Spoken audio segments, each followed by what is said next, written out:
Live across Queensland, this is 7 News with Samantha Heathwood. Good afternoon. Our top stories on 7. The Commonwealth Bank is worried it's been the victim of a sophisticated mortgage scam. It's called in police after finding as much as $1 billion worth of loans may have been obtained fraudulently. It began the review last year after NAB was allegedly hit for $150 million by a criminal network known as the Penthouse Syndicate. Joining me now is Irwin from Aegis Cybersecurity. Luke, how would a fraud like this actually work? Thanks for having me.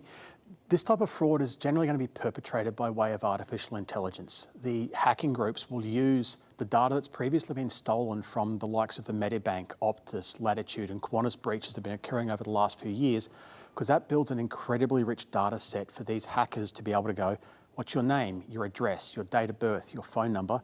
They can then use that to then go and create like fake pay slips, fake bank statement, fake rates notices to provide to these lending providers to go, see, I am who I say I am, see, I have revenue, I have a job, please give me money. NAB experienced a similar problem last year. What do we know about these fraudsters? The early indications around this specific gang is it's headed up by a former internal staff member who was in charge of lending and brokering in that space, which indicates they've got a very high level of knowledge of how to circumvent certain processes and how to essentially defraud the system. He knows how it works, so he knows how to break it.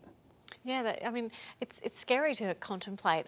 Banks spend huge sums on cybersecurity, but there are obviously cracks in the system. Yes. Is this some kind of escalating AI war?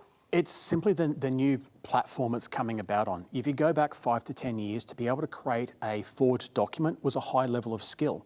It would take some time, some effort, and the payoff just wasn't really there.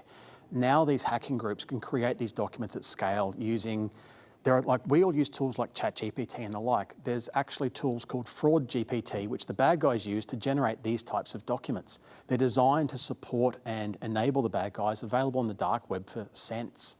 It's easy. It lowers the barrier for them to be able to execute these types of attacks. It's a terrifying new frontier, isn't it? Luke, Definitely. Thank you so much for your time. I really appreciate it. Thank you for having me.